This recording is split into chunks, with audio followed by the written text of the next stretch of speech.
So first of all, I want to welcome everyone here for the celebration of Jim, James, Jimmy.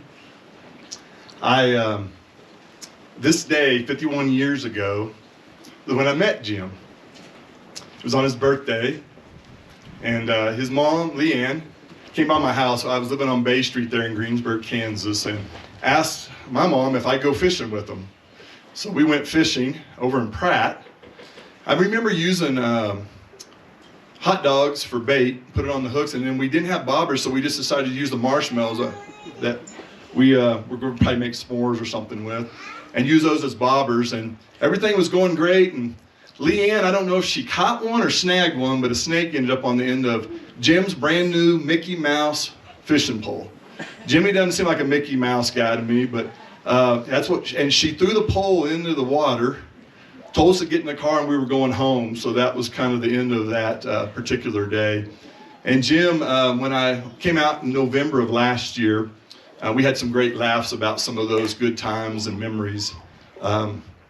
Jim was a lifetime friend. There's a few other lifetime friends here today that I know. When my dad passed away, they all showed up to be pallbearers. They also always showed up for me with some of the things that I dealt with throughout life.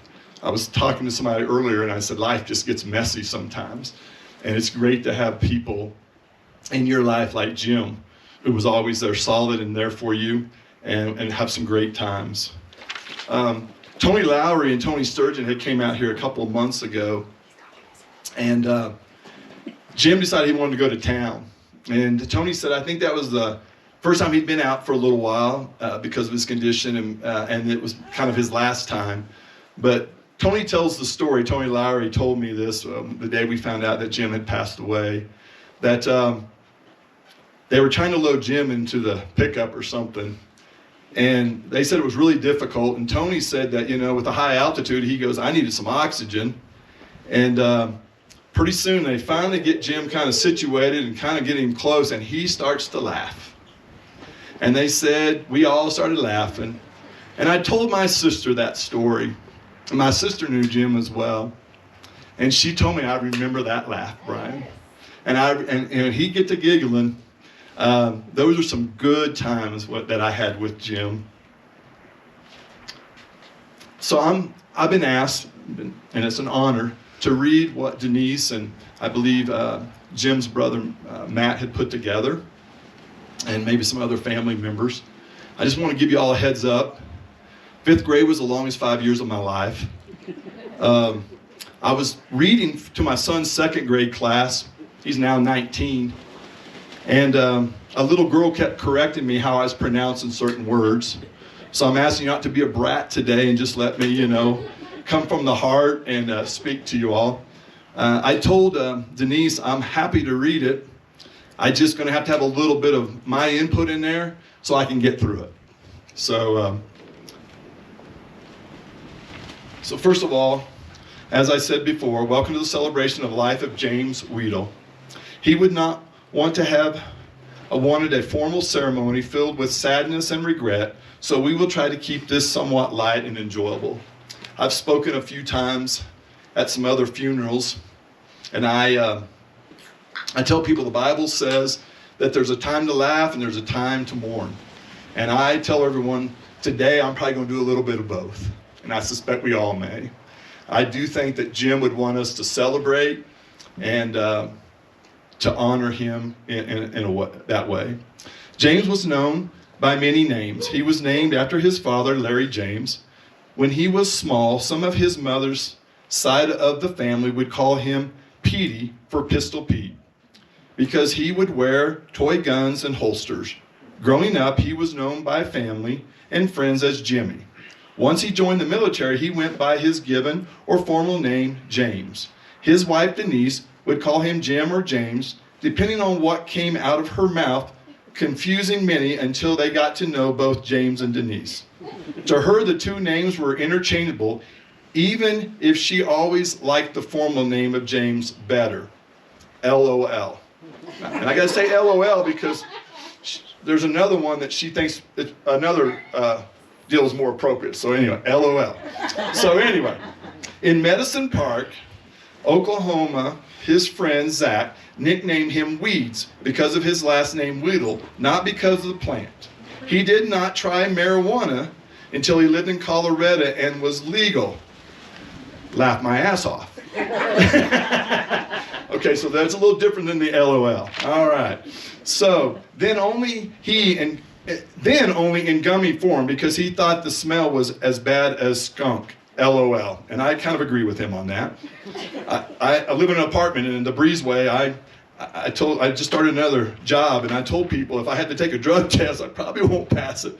A friend from Medicine Park, Guinea, would call him Jimmy, Jim, James, because he heard him called by all three, depending on the friends or families James was around, and he would answer to any of the names. I am sure he was called by many other names from friends and foe, but we will leave it at that, LOL. Very good.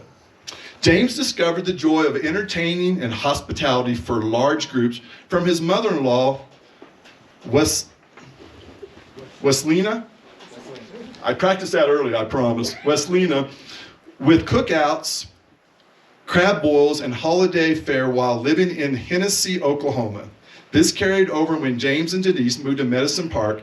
After his dad, Phil, passed away, he really started to love the process of smoking large amounts of different types of meats and inviting family friends. I went off script here a little bit.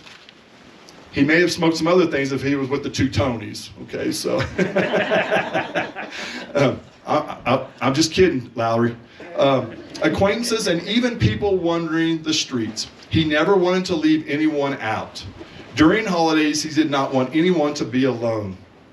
I remember a story Jim told me that he was in his bedroom, and Phil had driven by, and some guy was taking a shower or a bath at an irrigation deal.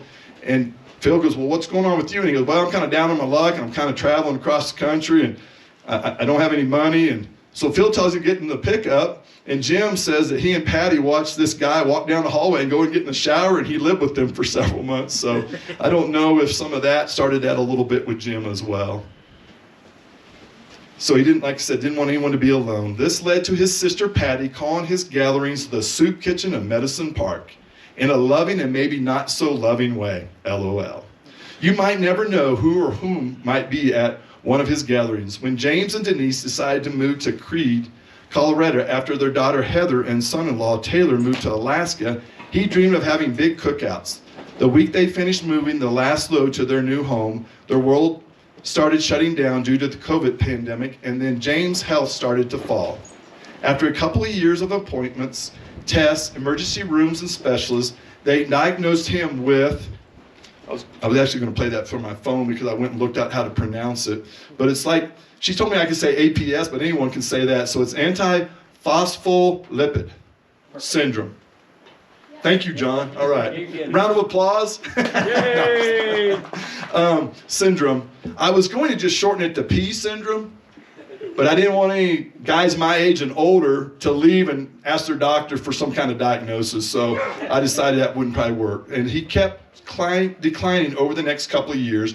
Due to this, he was never able to entertain like he would have loved to. So that is why we are having this gathering today to celebrate his life in a casual fashion that he would have enjoyed. We hope he is here in spirit with us during this time. He would have loved to have visited and joked with all here today. Some of you may have already experienced his humor on your way here, car trouble, necessary changes of plans, etc. Very good. What better time to celebrate his life than what would have been his 56th birthday? He told his wife that it was always hard to celebrate his birthday because of the time of year. May would bring all the activities, obligations, and end-of-school year events. Although the end-of-school year was a celebration within itself, LOL, so Denise wanted to do this last big celebration for him. James was born May 23, 1968, in Greensburg, Kansas, to Shirla, Leanne, and Larry James Wedel. His father had just gotten out of the Army in Colorado Springs, and they were returning to their hometown of Greensburg when baby James arrived the next week. James would say he had been trying to move back to Colorado his entire life before moving to Creede, even though he had a brief stay while stationed in Colorado Springs where his first wife and him had their baby daughter, Heather. James attended Greensburg Public School in Greensburg, Kansas, before graduating in 1986 from Grove High School in Grove, Oklahoma. Greensburg is where he made many lifelong friendships with many who are here today and some who were not able to attend. James' stepfather, also known as Fairly Honest, took a job opportunity in Grove, Oklahoma, which led to his mother Leanne's sister, Patty, and James moving his senior year to Grove, Oklahoma. In Grove, James would say he became a good student, LOL, but maybe he was because he only attended school for half a day and worked for his dad driving truck for the sale barn and second half of the day and weekends. Once he graduated from high school, James worked for a short time at a feed yard in Dodge City, Kansas. I actually worked with him. I did the welding there, and we had a lot of fun there, so it was some good times. He had a lot of experience with cattle from a young age working for his dad, who was a cattle buyer. James joked that he thought he was bringing in the big bucks working harvest one summer after years of working with cattle and for his dad, Phil. The discipline, hard work, and dedication to craft that he learned while working in the cattle industry allowed him to follow his childhood dream as he enlisted in the U.S. Army in 1987. We had an Air Force recruiter set in my house, recruiting the two of us, and Jim signed every piece of paper the guy handed him, and I didn't. I was 18 and he was 17, and Leanne and Phil kind of and probably Larry put a little squash on that, but then he ended up, I always thought he'd be in the military. In fact, I thought he would make a lifetime career out of it because it was right. If he didn't have a gun, slinging something, he was like in Army gear and all of that kind of stuff. So,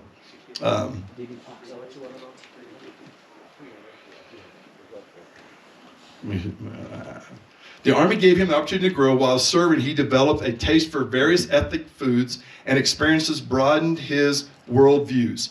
Serving his country allowed him to see more of the United States, experiencing living in Germany. Before the wall came down, he was able to vacation in Spain and live in South Korea while he was stationed at the DMZ border area. His dream was to have a lifelong career with the military, but due to personal family issues, he got out after only 8 years. He had a long struggle with finding a purpose in his civilian life, which was ever so evident when he met his future wife, Denise. After trying his hands in the HVAC industry and realizing it was not for him, he transitioned to a cross-country truck driver for CFI, Contract Freighters Incorporation. It's interesting. I remember when he worked for them because he got broke down, which maybe is why we laugh about that stuff. He was broke down in Dallas, and he stayed the night with me, and we went out to eat and stuff. And in fact, we had our 10-year class reunion coming up, and we wrote a letter that we probably should have burned before we sent it, but we had a lot of fun with that one too. But he was at my house doing that one. We made fun of a lot of people except ourselves because we wrote the letter, so it was all good. James was working as a driver for the oil fields in southern Kansas and northern parts of Oklahoma when he met Denise. In 1998, he had come down to Enid, Oklahoma to visit his mother, who was in the hospital, and also spend time with his sister Patty, niece Kelsey, and dad Phil. His dad had tickets to the Bodacious Bull Buck Out, say that 5 times, at the newly built Coliseum building in Enid, so James, Patty, and Kelsey decided to go. James noticed this cute, dark-haired lady with glasses. Did you write that? Okay, I was okay. Shoot, now I threw myself. I got to quit ad-libbing.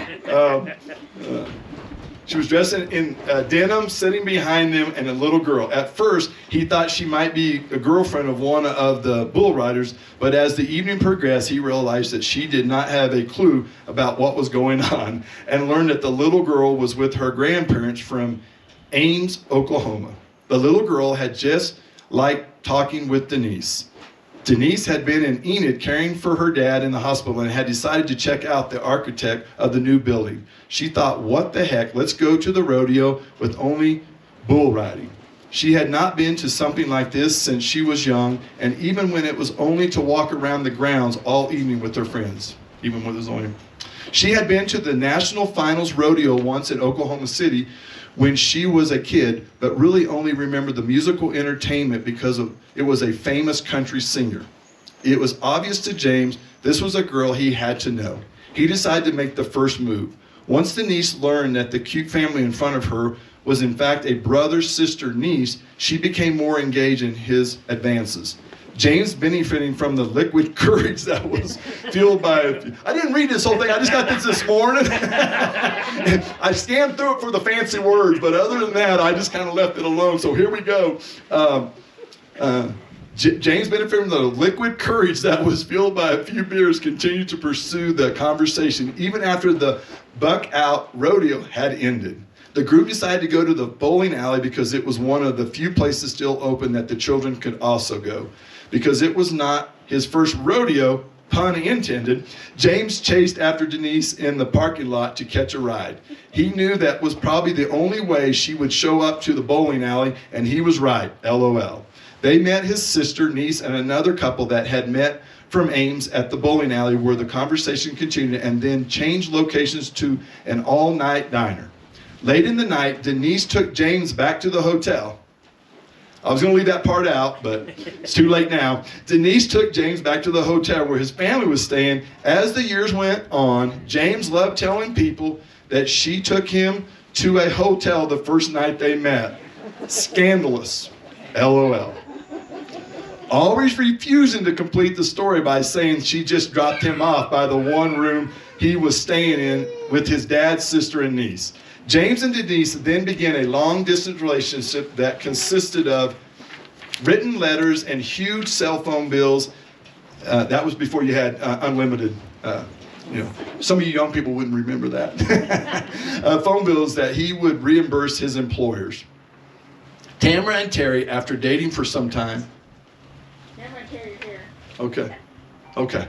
Like I said, after dating for some time, James moved to Hennessy, Oklahoma to be with Denise. She had moved home after completing her master's to help her parents and give care to her father until his passing in 1999. Following the death of his mother, 2000, James took a job as a driver for Advanced Foods in order to be closer to and further his relationship with both his daughter and Denise. In 2002, after 9/11, James joined the National Guard for a year. Denise and James were married at the holy city of the Wichitas in the Wichita Mountains National Wildlife Refuge on April 20, 2002. Once married, James lived in Hennessy for a time while he worked in different capacities at Advanced Foods. In 2002, shortly after getting married, James suffered a work and National Guard-related pulmonary embolism known as the Widowmaker. That's a bad one. Like I said, I hadn't read this. I forgot about that. In 2004, following his recovery, he completed his associates in business from Northern Oklahoma College in Enid. While living in Hennessy, he volunteered as a firefighter, completing several fire-related training certificates and earning his basics as an EMT. Jim did that same thing when he was at Medicine Park. I think it was Medicine Park. And a gentleman that milked rattlesnakes for their venom got bit in the chest, and he got on, I believe he went on that call, and they were all thinking, this guy's not even going to get down the street, and somehow they kept that guy alive, and he survived that incident. So I know Jim was involved in that as an EMT, volunteer. Denise had loved this historical little tourist town for years called Medicine Park. The town had turned around from being a crime-infested drug town that during James' basic training at Fort Sill in Lawton, Oklahoma, soldiers were prohibited from visiting, to a cute little artsy destination with a few remaining hippies. A lot of characters and buildings made of round cobblestone. It was a cool place. James and Denise decided to start a new chapter by opening a gallery and laser engraving shop in Medicine Park, thus allowing them to be closer to Heather. James also started working at Jackson County EMS in Altus full-time, where he completed his EMT, intermediate, and volunteered as a firefighter in Medicine Park. They worked hard to 2 jobs each and being present for Heather. When James' mother-in-law passed, they re-evaluated life and decided it was too short. They closed the gallery. James stopped being a volunteer firefighter, then began enjoying Medicine Park more, shared their love of travel and exploring their world with Heather. there were several times that I asked Jim if I could just ride in the suitcase because they would post these trips. I was like, I'll fill out the adoption papers today, so if I can, but I'll ride in a suitcase too. Eventually, James resigned as a medic and developed the passion of scuba diving. He earned several certifications and became a PADI certified dive master. James liked helping the individuals get their basic scuba experience and especially enjoyed diving in the blue waters of the Caribbeans, or the Caribbeans. What part of the country you come from, where they began traveling more and more. When home, James loved being one of the parkies, entertaining family and friends during holidays and festivals, sailing on the lake Latonka, taking long drives in his Jeep with his wife and dog Daisy. I love that Daisy. Planning their next trip to visit all 50 states, a lot of the Caribbean islands, and visiting most counties in the most countries in Central and South America, as well as the Antarctica. James had felt a lifelong void filled later in life when his half-brother Matthew and family found him. He loved visiting with them and discovering all the similarities that he had with his brother. They both owned one-ton Dodge pickup trucks, had an uncannily similar sense of humor. We thought they threw that mold away, but that's great. Wore the same hiking shoes and called themselves beer-drinking Buddhists. Love it. I got to talk to Matt a little earlier ago, so I love that story, and I hope he's going to share that tonight. Knowing his health was declining, James and Denise were grateful to celebrate their 20th anniversary together in New Orleans, followed by a cruise to Roatán, Honduras, Mexico, and Belize. Later that year, James became a grandfather. He was lucky enough to be able to spend time with his baby grandson, Cedar, and attend special moments with family before his health worsened. The following year of 2022, James had been diagnosed after several strokes over the previous holidays. This made him more determined than ever that Denise and him were going to spend their 21st anniversary in one of their favorite places of Old San Juan, Puerto Rico. So Denise planned the vacation. They traveled to enjoy the islands, followed by a cruise. It was not an easy trip, but with adjustments, they were able to enjoy one of the last stay in place that held special meaning in the hearts of James. Denise and Heather, he was grateful to spend his remaining time with visits from his family and always excited when friends were able to come to see him. He was private about his health issues for some time until it was hard to conceal near the end of his life. Although it was a struggle for him to sometimes express his feelings, he was very appreciative for visits and communication from family and friends. His health continued to decline before he passed away on April 3rd, 2024, with some of his family by his side. Surviving family: wife Denise of Creed, daughter Heather Wedel, Schooling, Taylor of Duncan, Oklahoma, father Larry Wedel, Heidi of Kansas, sister Patty Jance Marvin of Greensburg, Kansas brother Matthew and Marie and Bernie of California, his grandson Cedar, Lee Allen Schooling, Duncan, Oklahoma, niece Kelsey Kelly of Veneta, Oklahoma, niece Gracie Gray of Pratt, Kansas, nephew Warwick Quinlan of Bernie, California, great-nephews Elgin, and Easton Kelly of Veneta, Oklahoma, great-niece Brexley Leanne Wells Huffman of Pratt, Kansas, Aunt Sue Greenleaf of Greensburg, Kansas adopted brother Ron Judy Wedel, and family of Kansas adopted sister Sean Ryan Cole, and family of Kansas and numerous other relatives. So please welcome Damon Richardson back on the bagpipes with Amazing Grace on the tappers.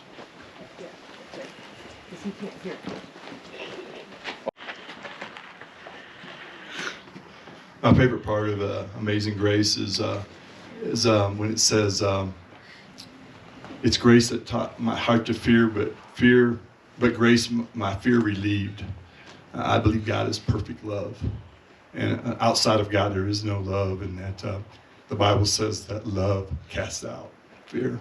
So I love that. That's always one of those great songs. I'm supposed to make some housekeeping announcements, but I'm going to call them public service.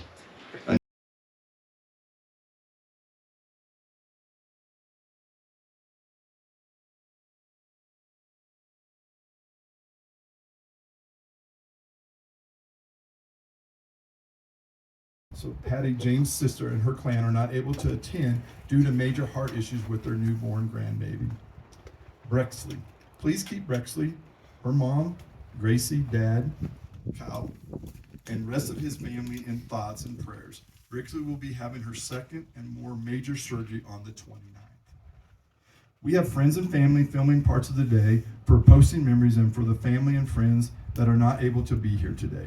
Please share with James, Wedel, Denise, Wedel, any videos, photos, and stories you might have by Facebook, Messenger, or text.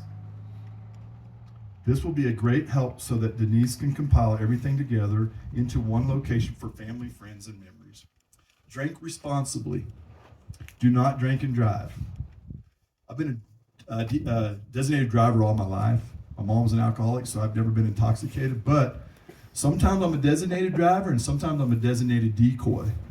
Depends on how many people are at the party with the cars. And so I stagger out of the bar, get in my car, and while the police are chasing me, my friends go home. So you can be a DD or you can be a DD. So, designated decoy or designated driver. No, in all seriousness, we don't want you driving tonight and see two deers and swerve past the one that's an imaginary deer and hit the real deer, okay? So we do want y'all to be responsible. We want you to have fun. And I sound like a dad for some reason in that moment in time. Sorry. Drink responsibly. Do not drink and drive. If you plan to drink, have a designated driver or use one of DDs who have graciously agreed to be here until 6 p.m. Please make sure to tip them well to help pay for their time and fuel. Samantha Arnold has graciously volunteered, and if anyone else would like to help, please let us know. Sam, please raise your arm so we can let everyone know who you are. So is this the designated driver? This is designated driver? Yes. It's all her fault. What do you have in that drink right there? Please be respectful to the land. Our environment is very fragile and takes a long time to recover from damage. Please make sure that you pick up all the trash and put in proper receptacles. The wind and animals love to make a mess in unkept areas. I bet that's probably true. Bears and other animals are out, so make sure to not leave food out. For those who are camping, to not let food or coolers out, around, or in tents. Keep food locked in your vehicles. Please be respectful of all fire regulations. Do not start fires, Tony. If you need to smoke, Tony, make sure you completely put out the butts, Tony, and do not leave butts on the ground. If you come across an unattended fire, please properly put it out. No one needs to start a forest fire. So Bo DePena will start performing shortly. He is here out of the kindness of his heart, so please make sure to tip him well. Enjoy some tasty food and music by Bo DePena. I didn't know I was going to say that twice. As we honor a man who could be called a son, a brother, a nephew, a cousin, a soldier, an uncle, a dad, a great uncle, a grandpa, a husband, and a friend, James Lee Wedel. Or should we say Jimmy, Jim, James, Petey, Daddy, Daddy-O, Junkie Jim, Daddy Jim, Jimmy Jane, or Weeds. We want to thank everyone for being here and all those who have helped make this possible in so many ways. Be safe and smart. Again, enjoy. So before we open the buffet line, I wanted to introduce Jim's brother, Matt, from California, and I know he wants to speak, and then we'll go from there.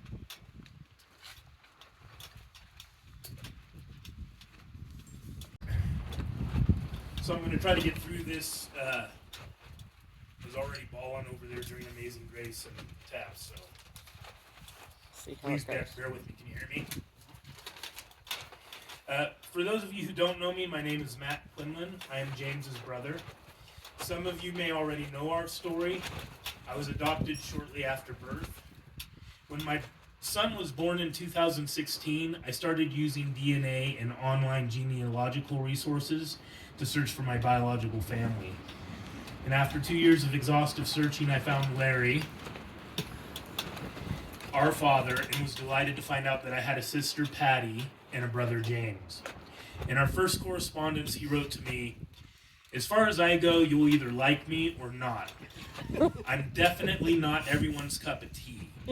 I have a sense of humor, but not everyone understands it. This may be why I'm on my third marriage." When I read his message to my wife, she said, "He sounds just like you." 4 months later, James and Denise traveled to California to spend a week with my family. We instantly hit it off. Meeting Jim was a personal revelation to me. We were so similar in many different ways. Over the last few days, I've met numerous people from Jim's life who have commented about how similar our mannerisms, our laugh, and our sense of humor are. When I started looking for biological family, I never anticipated finding a soul brother. And that's who Jim became for me. Thick in blood, but our foundation was in the spirit. A few Christmases ago, the night before they were to leave back for Creed, Jim, Denise, and I enjoyed a martini while my wife sipped on some scotch. The first martini was so good that Jim and I decided to have a second one before stumbling off to bed. The next morning, a little worse for the wear, Jim said to me, "New rule, big little brother. No more 2 martini nights the night before one of us leaves for home." "Yeah, that sounds reasonable," I replied. A couple hours later, Jim missed the turnoff to head towards Nevada, taking a long sightseeing tour through Shingletown, California, before turning around to find his way east. That night, my son, who was 5.5 years old at the time, said, "Dad loves his martinis, but he ruins people's lives with them." So this afternoon, as we celebrate the life of my brother, I would like you all to join me in this toast, by the way, and if you don't drink, just take a deep breath of the beautiful mountain air. If you're drinking water, beer, whatever. I honor my little big brother's request. 1 martini to send him home. Cheers, brother. We love you.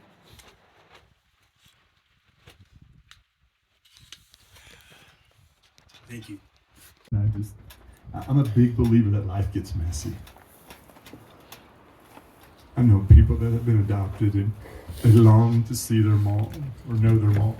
And I think sometimes we get in the way of all that stuff. And we should just embrace it.